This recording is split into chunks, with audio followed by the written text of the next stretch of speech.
अरिहंत सिद्ध सूर्य उपाध्याय साधु सर्व अर्थ के प्रकाशी मांगलिक उपकारी है। तिनको स्वरूप जान रागते भई जो भक्ति काय को नमाई स्तुति को उचारी है। धन्य धन्य तिन ही ते काज सब आज भये कर जोड़े बारे बारे वंदना हमारी है। मंगल कल्याण सुख ऐसो हम चाहत है। हो मेरी ऐसी दशा जैसी तुम धारी है। हो मेरी ऐसी दशा जैसी तुम धारी है। हो मेरी ऐसी दशा जैसी तुम धारी है। मथुरा 84 नगर में यह पंच कल्याण प्रतिष्ठा महोत्सव का महामांगलिक प्रसंग, आदिनाथ भगवान की प्रतिमा जो यहाँ आई, आगामी 5 दिनों में वो भगवान बन करके निकलेंगी। पाषाण की प्रतिमाएं यहाँ आई हैं, वो 5 दिन बाद में क्या हो जाएगी छाबड़ा जी साहब? भगवान बन जाएंगी। माने वे प्रतिमाएं 5 दिन यहाँ रहे इस महोत्सव में तो भगवान बनेंगी। हम भी तो आए हैं इस महोत्सव में, हम क्या बन के जाने वाले हैं? हम क्या बन के जाने वाले हैं? भाई साहब, ये वो महामहोत्सव है, ये पंच कल्याण प्रतिष्ठा महोत्सव। जैन शासन में, जैन दर्शन में विश्व के जितने बड़े बड़े आयोजन होते हों उनमें सर्वोत्कृष्ट आयोजन है ये पंच कल्याण प्रतिष्ठा महोत्सव। ये नर से नारायण बना देने वाला महोत्सव है, ये पशु से परमेश्वर बना देने वाला महोत्सव है। जिस महोत्सव में हम यहाँ आए हैं ये साधारण नहीं है। कौन है हमारे भगवान? कौन है आदिनाथ स्वामी? कैसा था आदिनाथ भगवान का जीवन और क्यों विराजमान करे हम आदिनाथ भगवान की प्रतिमा को जिन मंदिरों में? आखिर क्या दिया आदिनाथ भगवान ने हमारे को? कब हुए थे आदिनाथ भगवान? बहुत से लोगों से यदि उस काल की बात कही जाए तो शायद विश्वास ही नहीं होगा कि आप क्या बात कह रहे हो। एक कूड़ा कूड़ी सागर, एक कूड़ा कूड़ी सागर पहले, और सागर की चर्चा करो तो दिमाग के ऊपर से जाती है बात। क्या बात कर रहे हो आप? कितनी आयु थी ऋषभदेव की? तो कहेंगे 84 लाख पूर्व। ये क्या होता है? ये पूर्व क्या चक्कर है? तो कहेंगे 70,56,000 करोड़ वर्ष का एक पूर्व है।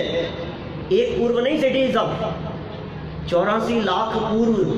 और ऊंचाई कितनी थी? बोले 500 धनुष। आज के युवा वर्ग से यदि इस तरह की बातें करो तो कहेंगे कि पागल हो गए क्या? क्या बातें कर रहे हो आप? करोड़ों करोड़ों वर्षों में आयु और 500 धनुष। ये कौन से धनुषों में बात कर रहे हो आप? 500 इंच की बात तो नहीं कर रहे, 500 सेंटीमीटर तो नहीं है, 500 धनुष। और कैलकुलेट करें यदि उसको आधुनिक गणित के हिसाब से तो 820 मीटर होता है, लगभग 1 किलोमीटर की हाइट थी ऋषभदेव स्वामी की। है श्रद्धा आपको?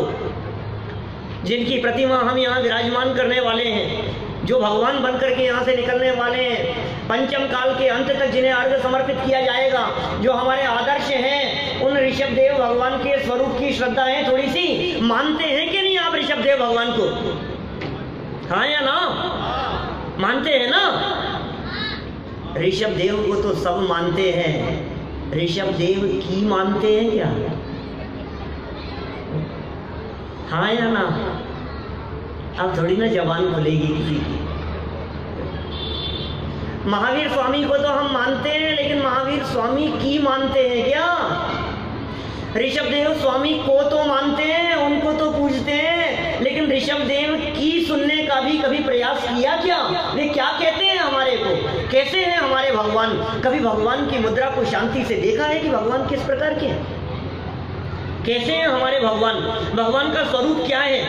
कैसी प्रतिमाएं हम जैन मंदिरों में विराजमान करते हैं? चिंतन के लिए बिंदु हैं कुछ। ये तो मुझे पंच कल्याणक समिति ने थोड़ा आग्रह किया। हमारे नाना जी लगते हैं, वैसे नाना ससुर जी लगते हैं हमारे, चावड़ा जी साहब। आपका विशेष आग्रह था। मैंने कहा चलो कोई बात नहीं, आपका आग्रह है तो। मैंने कहा एक बार सुनो तो सही, आप विचार तो करो आप इस बारे में। आप जैन है ना यहाँ बैठे हुए सब? क्यों सब जैन है ना? भाई सब जैन है आप? पूछे वाले भाई सब जैन है? यदि आपसे ये पूछा जाए आप जैन क्यों हैं, तो आप क्या जवाब देंगे? क्या जवाब है आपके पास में? किसी को जवाब देने की जरूरत नहीं है। अपने हृदय पर हाथ रख करके सोचना, यदि आपको ऐसा लगता है कि हम जैन हैं और किसी व्यक्ति ने ये पूछ लिया कि आप जैन क्यों हैं, तो क्या जवाब है आपके पास में? मेरे पिताजी जैन थे। क्या कहेंगे आप? नहीं, वो जैन थे, उनके पिताजी भी जैन थे, उनके पिताजी भी जैन थे, यही है ना हम इसलिए हम भी जैन हैं। वाह वाह, बहुत अच्छा।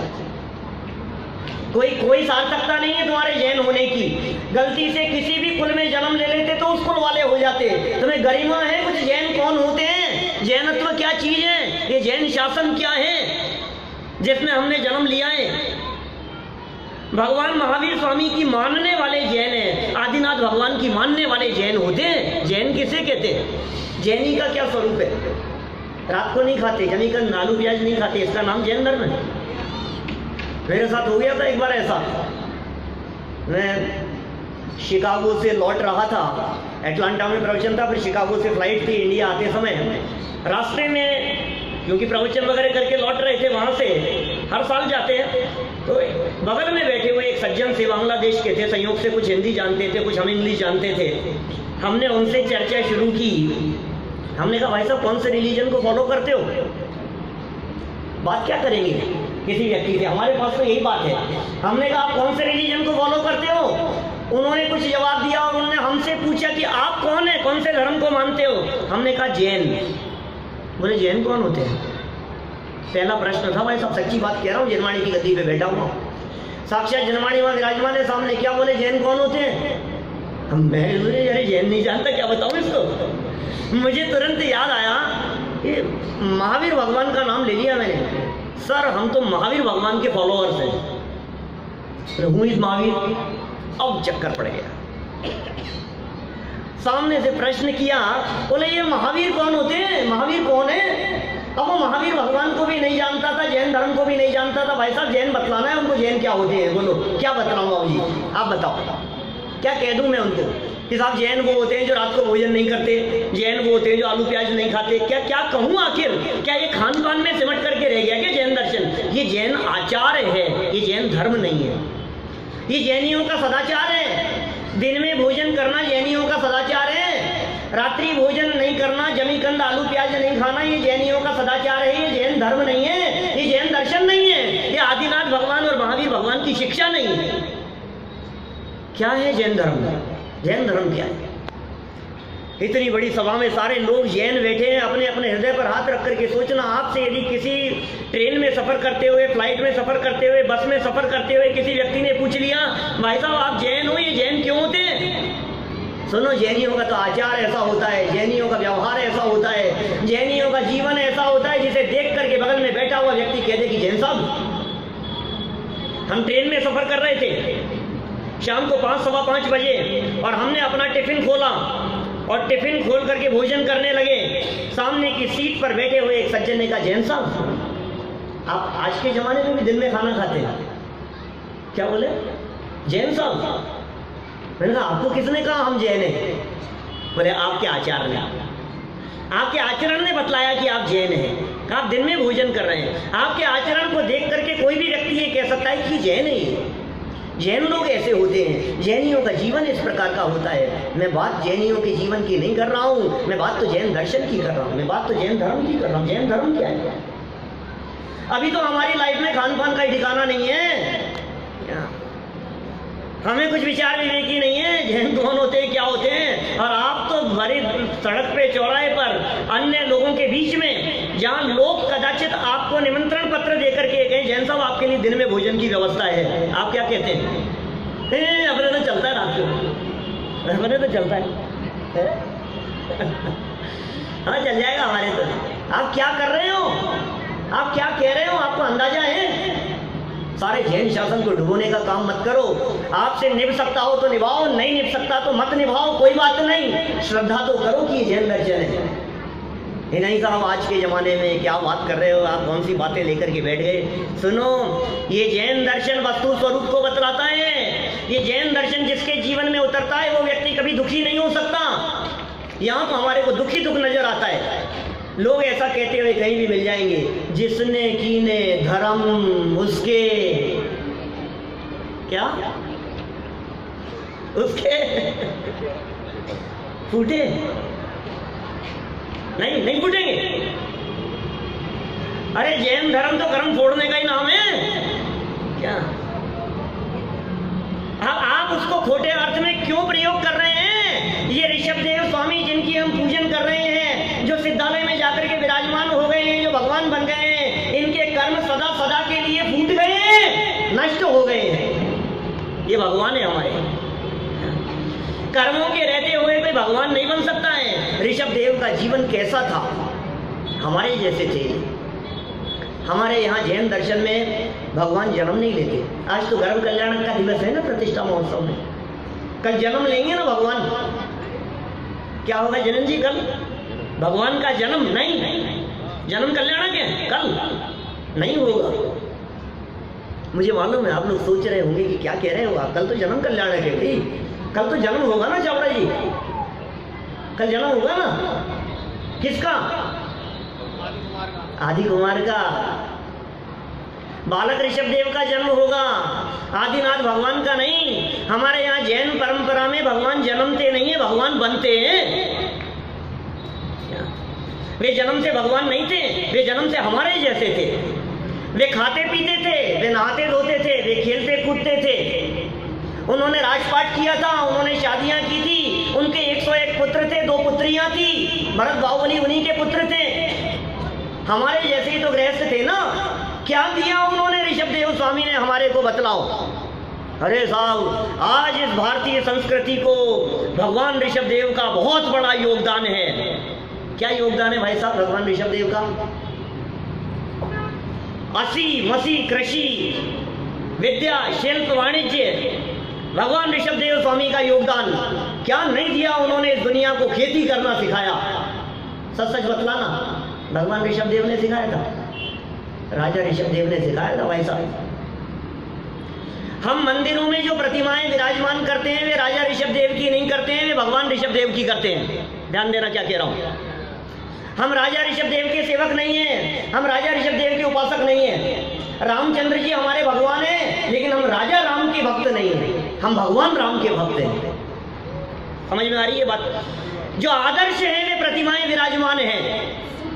ये प्रतिमाएं हमारे आदर्श हैं, ये भगवान हमारे आदर्श हैं। जब तक वे राजा रहे तब तक हमारे आदर्श नहीं थे। जब उन्होंने राजपाट छोड़ करके दिगंबर दीक्षा अंगीकार की तब वे हमारे आदर्श हुए। जब उन्होंने परमात्मा अवस्था अंगीकार की, जब उन्होंने कपड़े लत्ते छोड़ दिए, जब उन्होंने परिग्रह छोड़ दिया, बाह्य परिग्रह के साथ में अंतरंग परिग्रह का भी त्याग किया, अपने स्वरूप में सदा सदा के लिए लीन हो गए, जब वे परमात्मा बन गए तो हमारे लिए पूज्य हो गए। किसकी प्रतिमा विराजमान करें? राजा ऋषभदेव की। सोचो जरा, कल्पना करो, हमारे भगवान किसी को आशीर्वाद नहीं देते, हमारे भगवान किसी का भला नहीं करते। बुरा मत मानना, देखो बहुत सारे लोग हैं, न मालूम क्या क्या व्यक्ति क्या क्या अर्थ निकालेंगे। गहराई से जैन दर्शन को समझने का प्रयास करना। व्यवहार में, लोक व्यवहार में कोई व्यक्ति कुछ भी कहता हो, भगवान किसी को आशीर्वाद नहीं देते, भगवान किसी का भला नहीं करते। क्या कह रहा हूं मैं? समझ में आ रही है कुछ बात?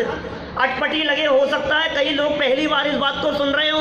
भला नहीं करने वाले भगवान। हमारे यहाँ जैन मंदिरों में भगवान की प्रतिमाएं आशीर्वाद की मुद्रा में नहीं होती, हाथ पे हाथ धरी होती है।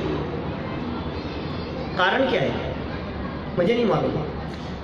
पंच कल्याण प्रतिष्ठा हो रहा है, इतना बड़ा आयोजन हो रहा है, सेठी जी एक आध प्रतिमा कुछ ऐसी भी विराजमान करा लेते कि भक्तों को आशीर्वाद मिलने लग जाता। नहीं हो सकती। हमारे यहाँ विशेषकर दिगंबर जैन मंदिरों की बात करता हूँ। हमारे दिगंबर जैन मंदिरों के अंदर भगवान आशीर्वाद की मुद्रा में नहीं होते, वे भक्त को आशीर्वाद नहीं देते, वो हाथ पे हाथ धर के बैठे हैं। सारी प्रतिमाएं, कितनी प्रतिमाएं विराजमान होंगी? 92 92 प्रतिमाएं विराजमान होंगी। कैसी होगी प्रतिमाएं सब? ये क्या है चक्कर? ये क्या चक्कर है? कभी सोचा क्या इसके बारे में भाई साहब?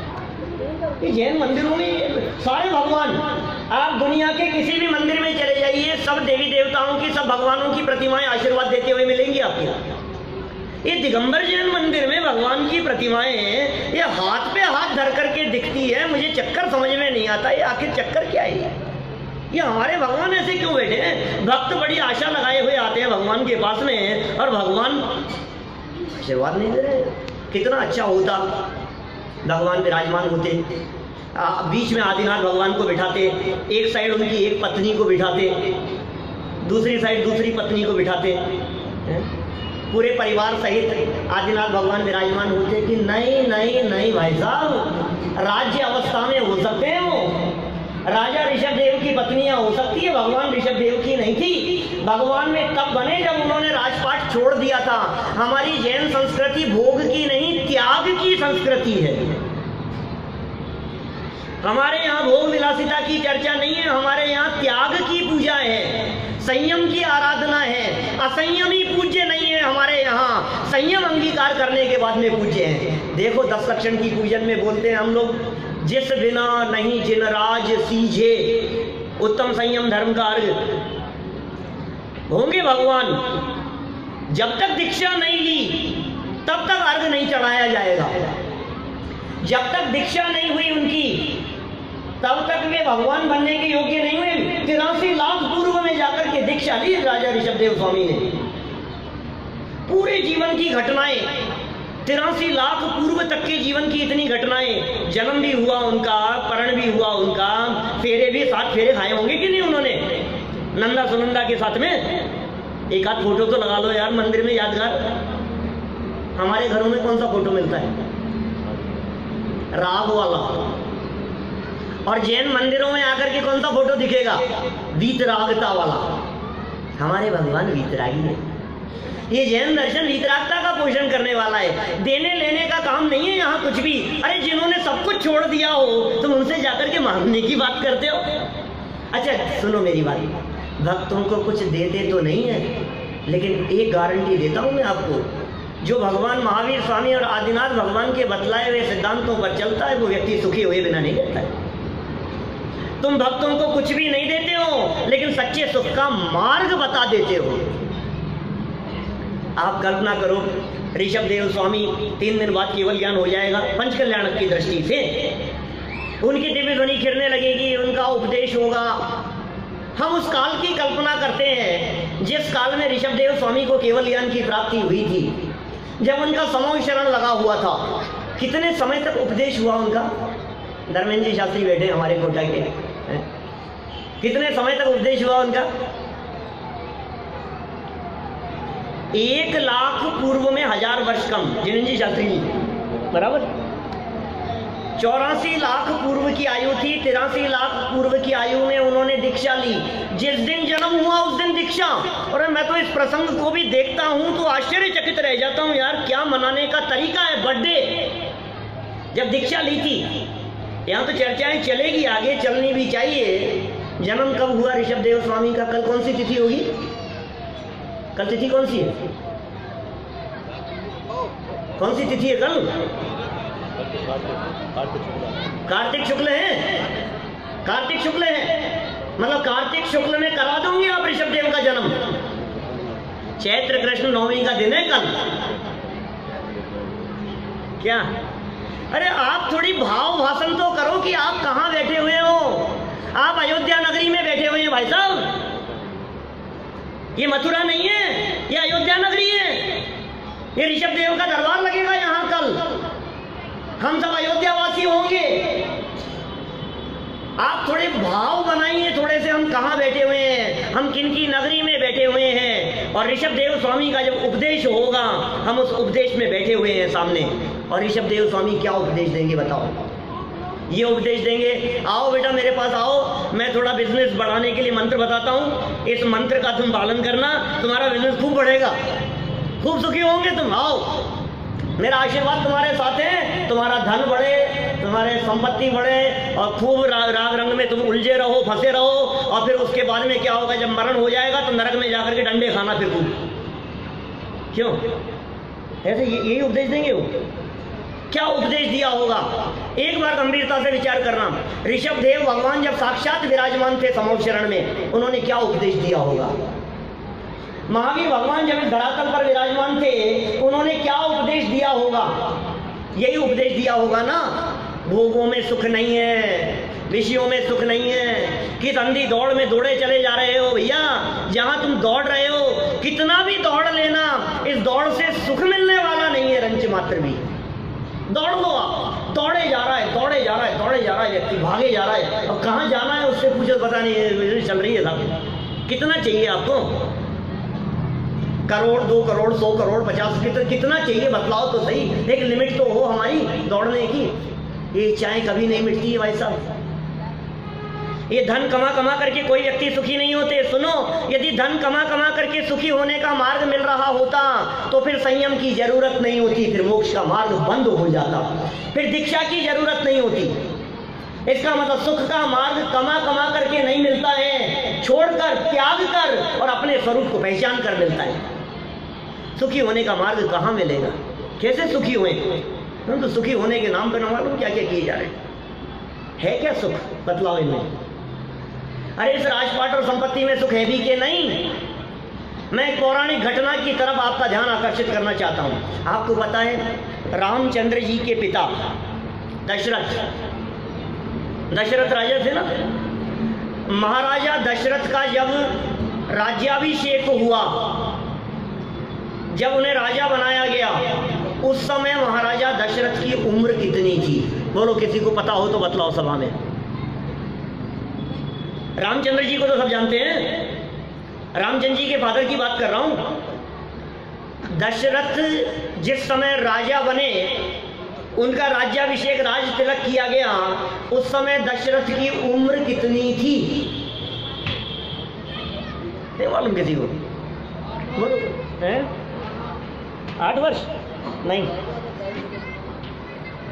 2 प्रमाण मिलते हैं। एक प्रमाण में मिलता है कि 6 महीने की आयु थी, 6 महीने की उम्र में राज तिलक कर दिया था दशरथ का। और दूसरी जगह मिलता है 1 महीने के थे। 6 महीने की आयु में राज तिलक करके निकल गए उनके पिता, दशरथ के पिता। घटना क्या घटी थी?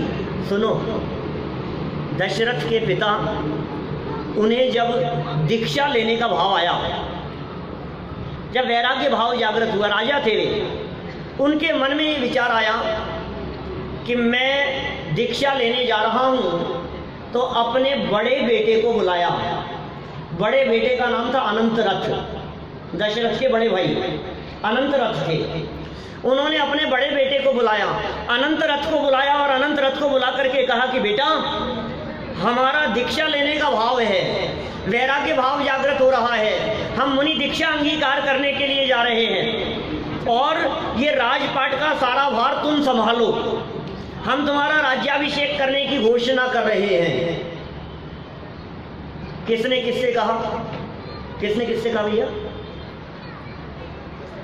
अनंतरथ को उनके पिता ने, दशरथ के जो बड़े भाई थे अनंतरथ, उनको उनके पिता ने कहा कि हम दीक्षा लेने जा रहे हैं, राज तिलक तुम्हारा करना चाहते हैं, राजपाट तुम संभालो। अनंतरथ ने कहा ठीक है पिताजी, मेरा कुछ प्रश्न है आपसे, मेरे प्रश्न का समाधान कर दो, फिर ठीक है आप दीक्षा ले लो, मैं राजपाट कर लूंगा। बोले बोलो बेटा क्या बात है? अनंतरथ ने अपने पिता से कहा, पिताजी एक बात बताओ, राजपाट में सुख है या नहीं है? क्या प्रश्न कर दिया? जो राजपाट आप मुझे लेकर के जा रहे हो, इस राजपाट में सुख है या नहीं है? पिता कुछ कहते उससे पहले ही अनंतरथ ने कहा कि सुनो सुनो पिताजी, मेरे एक प्रश्न और है आगे। यदि इस राजपाट में सुख है तो आप छोड़कर क्यों जा रहे हो? और यदि इस राजपाट में सुख नहीं है तो इस जंजाल में मुझे फंसा के क्यों जा रहे हो? क्या जवाब होता बोलो पिता का? क्या जवाब देते? इसमें सुख है तो छोड़ के क्यों जा रहे हो?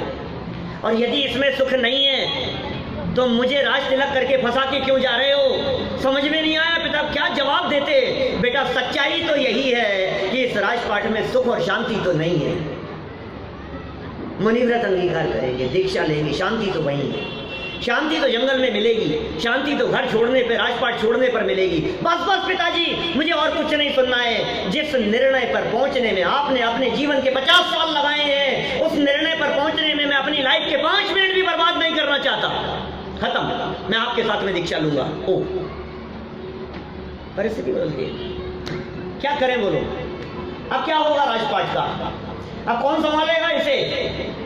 कहते हैं दशरथ 6 महीने के थे, अनंत रथ और पिता तिलक करके निकल लिए। क्या होगा राजपाट का? होगा जो हो जाएगा। भैया इस राजपाट में सुख नहीं है। कमा लो कितने हीरे मोती, इकट्ठे कर लो कितने हीरे मोती, मगर याद रखो क्या, कफन में जेब नहीं होती। कितना भोगेगा, कितना खाएगा, कितना घूमेगा, कुछ नहीं है। कितना इकट्ठा कर लो, सुख शांति मिलने वाली नहीं है। ये जैन दर्शन ये सुख का मार्ग बतलाता है, ये जैन दर्शन ये शांति का मार्ग बतलाता है। What is real Jainism? Jain दर्शन है क्या चीज? क्या उपदेश है ऋषभदेव स्वामी का? ये द्रव्य क्या है, ये पर्याय क्या होती है, ये भगवान कौन होते हैं, ये आत्मा परमात्मा क्या होता है, कुछ जानते हैं? कभी सुनी है आपने, चर्चा की? क्या है ये कौन है? आत्मा कौन है, परमात्मा कौन है, भगवान कौन होते हैं, हम कौन है? ये संसार में भटक रहा है तो कौन भटक रहा है, क्या स्वरूप है? कुछ समझ में आती है कुछ बातें? आत्मा सुनने से घबराहट तो नहीं होती? कौन है आत्मा? सच्ची घटना बतला रहा हूँ। कोल्हापुर से हम लौट रहे थे प्रवचन करके, 2005 की बात है। ट्रेन में आते आते रास्ते में सफर करते हुए हमारी चर्चा चल रही थी पिताजी के साथ में आत्मा के बारे में, आत्मा के स्वरूप वगैरह के संदर्भ में कुछ ऐसी चर्चा चल रही थी। सच्ची घटना बतला रहा हूँ। फिर सब क्या हुआ, रात को करीब 9 साढ़े 9 बजे का समय होगा। 9 साढ़े 9 बजे के आसपास जब चर्चा खत्म हुई हमारी, तो सामने सीट पर बैठे हुए एक सज्जन बोले, भाई साहब एक बात बतलाओ, एक प्रश्न पूछूं आपसे। मैंने कहा पूछो भाई, हमारा तो काम ही समाधान करने का है। बोलो क्या पूछना है? तो बोले यार रात का समय है, ट्रेन जंगल से गुजर रही है, आप लोग आत्मा की बातें करते हो, आपको डर नहीं लगता है क्या? क्या बोले? हमारे श्रवण ज्ञान भारती के विद्यार्थियों को तो समझ में आ गया सबको, अरे बाकी पब्लिक को समझ में आए क्या नहीं आए? बोले तुम आत्मा की चर्चाएं कर रहे हो, तुम्हें डर नहीं लगता है क्या? मैं समझ नहीं पाया यार, ये क्या कहना चाह रहा है? ये आत्मा की चर्चा में डर क्या क्या समझ में नहीं आया। 1 आध मिनट लगा होगा सोचने में, और तुरंत क्लिक किया। ओ, ये टीवी वाले जो आत्माएं दिखाते हैं ना, ये आत्मा का मतलब भूत प्रेत समझते हैं लोग। आत्मा की बातें मतलब ऐसे लगता है जैसे भूतों की बातें हो। उसके बाद एक और घटना घटी चावड़ा जी साहब। हमारे यहाँ घर पर एक मेहमान आए, रात का समय था, 10 साढ़े 10 बजे के आसपास का। अकेले थे वे सज्जन। मैंने उनसे कहा कि भाई साहब आपको कमरे में पहुंचा देता हूँ। कमरे में उनको छोड़ा। छोड़ते समय मैंने एक वाक्य उनसे कहा, अंकल कोई डरने वाली बात तो नहीं है ना, मैं आप अकेले रुक लेंगे ना रात को? कि हाँ कोई दिक्कत नहीं है। मैंने कहा वैसे डरने की कोई बात नहीं है, हमारे यहाँ 5 आत्माएं। बोले क्या कहा? मैंने कहा हमारे यहाँ 5 आत्माएं हैं। मैंने कहा मैं, वाइफ, बेटा, मदर, फादर। अरे पंडित जी आप भी मजाक करते हो। मैंने कहा क्यों, हम आत्मा नहीं है क्या? आत्मा मतलब कोई भटकती हुई दिखती है? अरे इस शरीर में रहने वाली भी आत्मा है क्या? ये शरीर कैसे चल रहा है? इस शरीर को चलाने वाला कौन है? कब तक चल रहा है ये शरीर? जब तक अंदर में आत्मा बैठा है ना, तब तक ये शरीर चलता हुआ दिखाई देता है। और अचानक एकदम बोलते चलते हुए क्या हुआ कि सब खत्म। ये क्या हो गया? अब क्या हो गया कि अंदर जो बैठा था ना एक आत्मा, वो निकल करके चला गया। हम आत्मा है भाई साहब, ये आत्मा ही परमात्मा बनती है। हमारे भगवान जन्मते नहीं है, हमारे भगवान बनते हैं। ये आदिनाथ भगवान, ये पाषाण की प्रतिमाएं, सुनो भगवान बनने की प्रक्रिया। प्रतिमाएं कैसे भगवान बन जाती है, वो भगवान बनने की प्रक्रिया है जैन शासन में। जैन शासन में भगवान कैसे बनते हैं, ये प्रतिमाएं कैसे बनती है। जैनियों की प्रतिमा की बात करता हूँ, दिगंबर प्रतिमाओं की बात करता हूँ। हमारी प्रतिमाएं जोड़ करके नहीं बनती, तोड़ तोड़ के बनती है। समझ में आई कुछ बात? और टूट जाए और वापस जोड़ देवें तो वो पूजनीय नहीं होती। खंडित हो जाती है ना। खंडित प्रतिमा तो पूजनी नहीं होती हमारे यहाँ। कौन सी प्रतिमा पूजनी है? कैसे बनी है वो भगवान कैसे बन गए? सुनो, इतना बड़ा पत्थर का शिलाखंड था, पाषाण का वो शिलाखंड, और उसमें से तोड़ते तोड़ते तोड़ते तोड़ते कचरा हटता चला गया, और फिर क्या हुआ? हटते हटते एक रूप और एक आकार निकल करके सामने आ गया। बोले ये बन गए भगवान। ये पत्थर की बनने वाली प्रतिमाएं भगवान बनने की प्रक्रिया को बतलाती है। सुनो, यदि तुम्हें भी भगवान बनना है, हर आत्मा परमात्मा बन सकता है, हर जीव भगवान बन सकता है। सुनो तो सही मेरी बात, लेकिन कैसे? कितना टाइम है मेरे पास में? कितना टाइम है ये तो बता दो।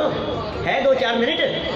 अरे कोई बात नहीं, जितना सुनना उतना सुना, कोई दिक्कत नहीं। हम तो आपसे इतनी बात पूछ रहे हैं, हमें इतनी सी बात आप बतला दीजिए, वो भगवान कैसे बन गए? छोड़ करके भाई साहब, जोड़ करके कोई व्यक्ति भगवान नहीं बन सकता, लेकिन छोड़ना पड़ेगा। बाहर से परिग्रह छूटेगा, तन पर से कपड़े छूटेंगे, अंदर से कर्म छूटेंगे और राग द्वेष के परिणाम छूटेंगे। जब ये घिसता चला जाएगा, निकलता चला जाएगा, अपने पास जो है उसमें से उतारते चले जाओ, निकालते चले जाओ, ये भगवान बनने की प्रक्रिया है। ऐसे बनते हैं भगवान, ऐसे बने हमारे ये भगवान।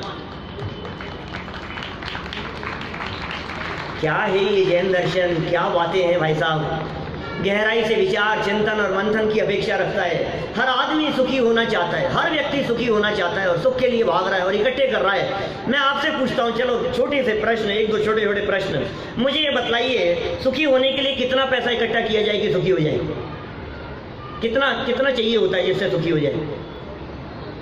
शेख साहब, कितना है आपके पास? सुखी होना आप तो कितना है? बड़ी सभा में पूछ रहा हूँ, इसलिए नहीं बता रहे। कोई बात नहीं। कितना चाहिए सुखी होने के लिए ये तो बताओ। कितना इकट्ठा कर लें कि सुखी? है कुछ लिमिट?